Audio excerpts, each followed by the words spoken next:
दिल्ली के रोहिंग्या शरणार्थियों पर सुप्रीम कोर्ट में सुनवाई की खबर है। सुप्रीम कोर्ट ने रोहिंग्या शरणार्थियों का ब्यौरा मांगा है।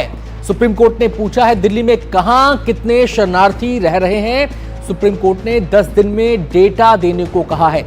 रोहिंग्या शरणार्थियों को सरकारी लाभ देने की मांग, रोहिंग्या बच्चों के लिए स्कूल में दाखिले की मांग, ये तमाम बातें सामने आ रही हैं। तो सुप्रीम कोर्ट ने ब्यौरा मांग लिया है रोहिंग्या शरणार्थियों को लेकर और 10 दिन में डेटा उपलब्ध कराने को कहा गया है।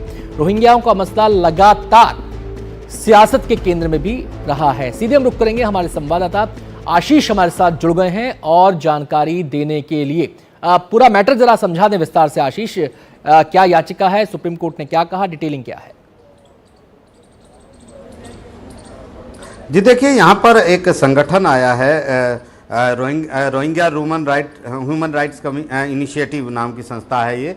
वो यहाँ पर पहुँची और उनकी मांग है कि जो दिल्ली में रोहिंग्या रह रहे हैं उनकी हालत बहुत ख़राब है। बच्चों को स्कूलों में दाखिले नहीं मिल रहे हैं, सरकारी अस्पतालों में उनको इलाज नहीं मिल रहा है। इसके अलावा जो सरकारी लाभ हैं जो दूसरे नागरिकों को उपलब्ध है वो रोहिंग्याज को नहीं मिल रहे हैं। ऐसे में सुप्रीम कोर्ट इस मामले में दखल दे और सुप्रीम कोर्ट ये आदेश जारी करें कि बच्चों को, रोहिंग्या के बच्चों को स्कूलों में एडमिशन मिले, अस्पतालों में सबको इलाज मिले और सरकारी लाभ मिले।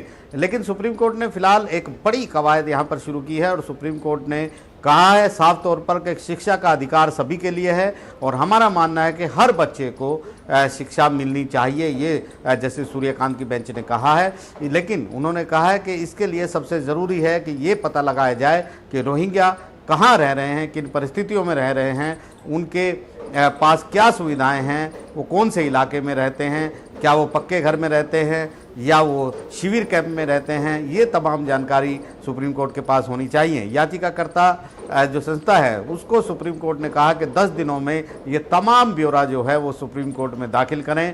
उसके बाद वो देखेंगे कि आखिरकार इस मुद्दे पर क्या कदम उठाए जा सकते हैं, सुप्रीम कोर्ट क्या आदेश दे सकता है। वहीं पर संस्था की तरफ से पेश वकील ये कह रहे थे कि रोहिंग्याज के पास UNHRC जो हैं वो कार्ड हैं, बार बार उनको पुलिस के पास भी जाना पड़ता है और पहले सरकार भरोसा दिला चुकी है कि रोहिंग्या के जो बच्चे हैं उनको स्कूलों में भेदभाव नहीं होगा, उनको दाखिले होंगे। तो सुप्रीम कोर्ट ने कहा, ये उनका भी मानना है कि शिक्षा के मुद्दे पर बच्चों के साथ भेदभाव नहीं होना चाहिए, लेकिन तमाम डेटा 10 दिनों के भीतर उनका निवास, उनका पता, कहाँ रह रहे हैं, किन परिस्थितियों में रह रहे हैं, वो तमाम चीज़ें मांगी हैं सुप्रीम कोर्ट ने और 10 दिन के बाद इस मुद्दे पर सुनवाई होगी। शुक्रिया आशीष आपका इस पूरी जानकारी के लिए।